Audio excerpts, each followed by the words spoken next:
ആണ് digital paper. ഈ digital പേപ്പറിൻ്റെ പ്രത്യേകത എന്താ വെച്ചാൽ ഫുള്ളായിട്ടും കളറാണ് ഇവിടെ അവൈലബിൾ. ഇതുപോലെ ഫുൾ കളറിലാണ് ഇത് പ്രിന്റ് ചെയ്തിരിക്കുന്നത്. കാരണം ഡിജിറ്റലാണ്. ഇന്നെല്ലാം ട്രെൻഡായ ബാഗുകളാണ് ആളുകൾക്ക് ആവശ്യം. ഈ ട്രെൻഡായ ബാഗുകൾ ഇന്ന് ക്വാളിറ്റി ആയിട്ട് കൊടുക്കുകയാണെങ്കിൽ നമുക്ക് ഇഷ്ടം പോലെ ഓർഡറുകൾ ഇത് കുറച്ച് ക്വാളിറ്റി ആയിട്ടും കിട്ടും. അപ്പോൾ ഇത് ഹോൾസെയിലായിട്ട് നമ്മൾ ചെയ്യണമെങ്കിൽ 1000 ബാഗ് മിനിമം ഓർഡർ ഉണ്ടായിരിക്കണം. ഡിജിറ്റൽ പ്രിൻറ്റിങ് അവിടെ കൊണ്ടുപോയി പ്രിന്റ് ഷീറ്റായിട്ട് അടിച്ച് കിട്ടും.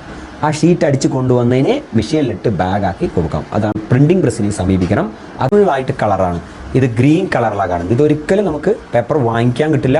ഓൺലി കിട്ടുന്ന ഷീറ്റുകൾ വൈറ്റ് ആയിരിക്കും, പ്യുവർ വൈറ്റ് പ്രിന്റിലാണ് നമ്മൾ എന്ത് ചെയ്യുക, ഇതുപോലെ കളർഫുൾ ആയിരിക്കും. വൈറ്റ് പേപ്പറിൽ നമ്മൾ കളർ പ്രിന്റ് അടിക്കും. അതിന് പറയുന്നത് ഡിജിറ്റൽ. ഇത്രയും വലിയൊരു ഷീറ്റാണ് നമ്മൾ ഒരു പ്രിന്റ് ചെയ്യണമെങ്കിൽ ഇതിനെ നിവർത്തി ഒരു ഷീറ്റിൽ പ്രിന്റ് ചെയ്തിട്ട് വേണം ബാഗ് ആക്കാൻ. അതായത് ബാഗ് ആക്കിയതിന് ശേഷം ഒരിക്കലും പ്രിന്റ് ചെയ്യാൻ കഴിയില്ല. അപ്പോൾ ഈ പേപ്പറിന്റെ പ്രത്യേകത എന്താ? ഡിജിറ്റലൈസ്ഡ് ആണ്, കളർഫുൾ ആണ്. പറയുന്ന ലോഗോ, ബ്രാൻഡിങ് അവരുടേതായ രീതിയിൽ തന്നെ ചെയ്യാം.